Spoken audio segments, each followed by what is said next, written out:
आज की कहानी। चौथी बेटी लक्ष्मी। एक बार भगवान विष्णु जी शेषनाग पर बैठे बैठे बोर हो गए और उन्होंने धरती पर घूमने का विचार मन में किया। वैसे भी कई साल बीत गए थे धरती पर आए और वह अपनी यात्रा की तैयारी में लग गए। स्वामी को तैयार होता देखकर माता लक्ष्मी ने पूछा, आज सुबह सुबह कहाँ जाने की तैयारी हो रही है? विष्णु जी ने कहा, है लक्ष्मी, मैं धरती लोक पर घूमने जा रहा हूँ। तो कुछ सोचकर माता लक्ष्मी ने कहा, हे प्रभुदेव, क्या मैं भी आपके साथ चल सकती हूँ? भगवान विष्णु ने 2 पल सोचा, फिर कहा, एक शर्त पर। तुम मेरे साथ चल सकती हो, तुम धरती पर पहुंचकर उत्तर दिशा की ओर बिल्कुल मत देखना। इसके साथ ही माता लक्ष्मी ने हाँ कह के अपनी बात मनवा ली। और सुबह सुबह माँ लक्ष्मी और भगवान विष्णु धरती पर पहुंच गए। अभी सूर्य देवता निकल रहे थे। रात बरसात होकर हटी थी। चारों ओर हरियाली ही हरियाली थी। उस समय चारों ओर बहुत शांति थी और धरती बहुत ही सुंदर दिख रही थी। और माँ लक्ष्मी मंत्रमुग्ध होकर धरती को देख रही थी और भूल गई कि पति को क्या वचन देकर आई है। और चारों ओर देखती हुई कब उत्तर दिशा की ओर देखने लगी, पता ही नहीं चला। उत्तर दिशा में माँ लक्ष्मी को एक बहुत ही सुंदर बगीचा नजर आया और उस तरफ से भीनी भीनी खुशबू आ रही थी और बहुत ही सुंदर सुंदर फूल खिले थे। यह एक फूलों का खेत था और माँ लक्ष्मी बिना सोचे समझे उस खेत में गई और एक सुंदर सा फूल तोड़ लाई। लेकिन यह क्या, जब माँ लक्ष्मी भगवान विष्णु के पास वापस आई तो भगवान विष्णु की आंखों में आंसू थे। और भगवान विष्णु ने माँ लक्ष्मी को कहा कि कभी भी किसी से बिना पूछे उसका कुछ भी नहीं लेना चाहिए और साथ ही अपना वचन भी याद दिलाया। माँ लक्ष्मी को अपनी भूल का पता चला तो उन्होंने भगवान विष्णु से इस भूल की माफी मांगी। तो भगवान विष्णु ने कहा कि जो तुमने जो भूल की है उसकी सजा तो तुम्हें जरूर मिलेगी। जिस माली के खेत से तुम नए बिना पूछे फूल तोड़ा है, यह एक प्रकार की चोरी है। इसलिए अब तुम 3 साल तक माली के घर नौकर बनकर रह, उसके बाद मैं तुम्हें बैकुंठ में वापस बुलाऊंगा। माँ लक्ष्मी ने चुपचाप सर झुकाकर हाँ कर दी। आजकल की लक्ष्मी थोड़े थी और माँ लक्ष्मी एक गरीब औरत का रूप धारण करके उस खेत के मालिक के घर गई। घर क्या, एक झोपड़ा था और मालिक का नाम माधव था। माधव की बीबी, 2 बेटे और 3 बेटियां थी।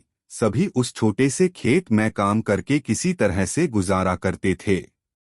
माँ लक्ष्मी जब एक साधारण और गरीब औरत बनकर जब माधव के झोपड़े पर गई तो माधव ने पूछा, बहन तुम कौन हो और इस समय तुम्हें क्या चाहिए?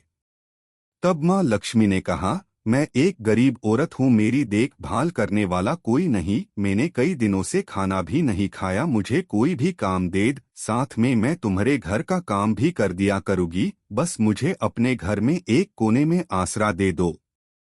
माधव बहुत ही अच्छे दिल का मालिक था, उसे दया आ गई।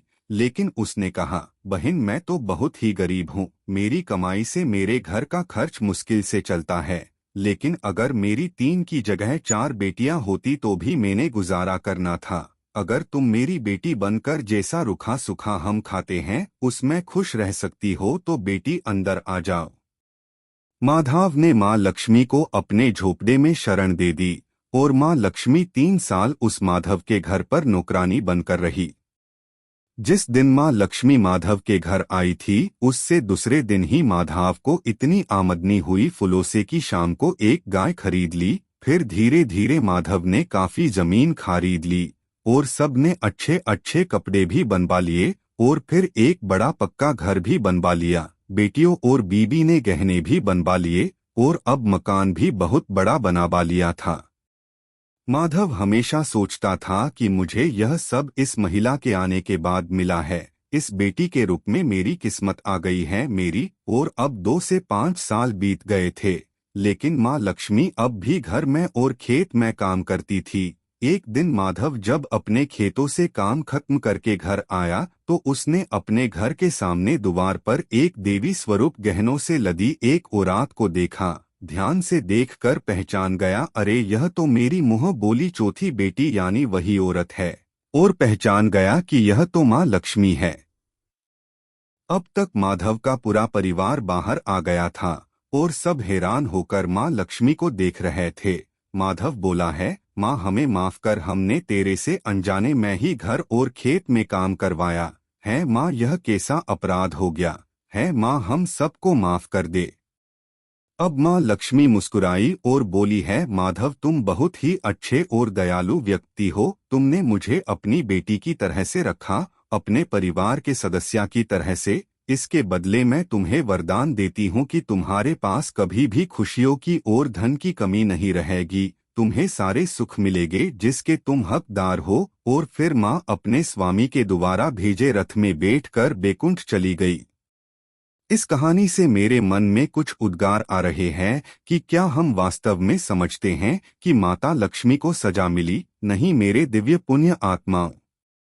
अरे जरा सोचिए, उस माधव ने क्या क्या पुण्य किए होंगे, क्या क्या उसकी तपस्या होगी जिसका फल देने के किए भगवान विष्णु जी ने इतनी बड़ी और सुंदर सी प्लानिंग करी और स्वयं उस माधव के घर में धन वैभव की देवी माता लक्ष्मी को चौथी बेटी बना के दे दिए पूरे 3 साल के लिए। ये सोचने वाली बात है। इसमें उस माधव के साथ साथ पूरे परिवार के लोगों के न जाने कैसे पुण्य और तपस्या होगी।